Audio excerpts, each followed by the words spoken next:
Bismillahirrahmanirrahim. Assalamualaikum warahmatullahi wabarakatuh. Salam sejahtera kepada semua rakan-rakan, ya, terutamanya yang berada di dalam live ini. Alhamdulillah, pada hari ini Pergerakan Pemuda UMNO bahagian Perkhidmatan Tampau, kami baru saja selesai mengadakan report polis terhadap Ahli Parlimen Pasir Putih, iaitu Nik Zawawi, atas kebiadaban ataupun keterlanjuran beliau dalam ucapan beliau yang mana diibaratkan seperti menghina sahabat-sahabat para Nabi Muhammad SAW.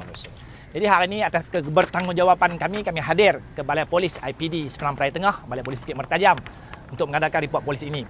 Yang mendukacitakan kita pada hari ini apabila kita tengok dalam statement Nik Zawawi, dalam ucapan beliau mengatakan bahawa hari ini tentang pada mana hari ini sahabat-sahabat Nabi ini mempunyai budi pekerti yang agak mendukacitakan. Kita faham mungkin beliau agak terlanjur apabila berkata-kata, tapi dalam semalam apabila kita melihat penjelasan yang dibuat oleh beliau, kita masih melihat ada kesombongan yang dilakukan oleh beliau. Malah yang paling mendukakan cita kita bukan beliau meminta maaf, tetapi beliau memaafkan orang yang mengkritik beliau. Jadi kita melihat rasakan itu satu perkara yang mendukacitakan dan menampakkan kesombongan beliau.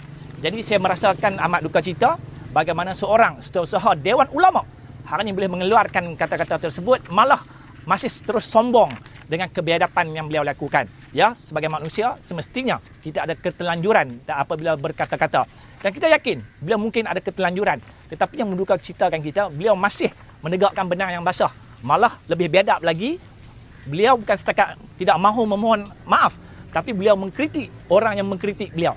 Jadi atas kesempatan itu, bersama rakan-rakan Pergerakan Pemuda UMNO bahagian Perkhidmatan Tampau, atas sifat ketertanggungjawaban kita, jadi masa hari ini satu report polis telah pun kita lakukan di IPD Seberang Peraya Tengah, dan insya-Allah saya juga dipahamkan tadi oleh pihak IO bahawasanya telah ada banyak report polis yang telah pun dibuat oleh seluruh orang ramai di seluruh negara. Saya dipahamkan report pertama berlaku di Sungai Buloh, report kedua berlaku di Pasir Putih, dan akan ada report-report lain yang akan menyusul kemudian. Yang saya yakin rakan-rakan pimpinan Pergerakan Pemuda UMNO di seluruh negeri Pulau Pinang pada petang ini juga akan mengadakan report polis terhadap Nik Zawawi.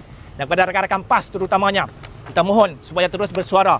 Jangan hari ini apabila pemimpin kalian melakukan kesilapan, kalian diam 1000 bahasa.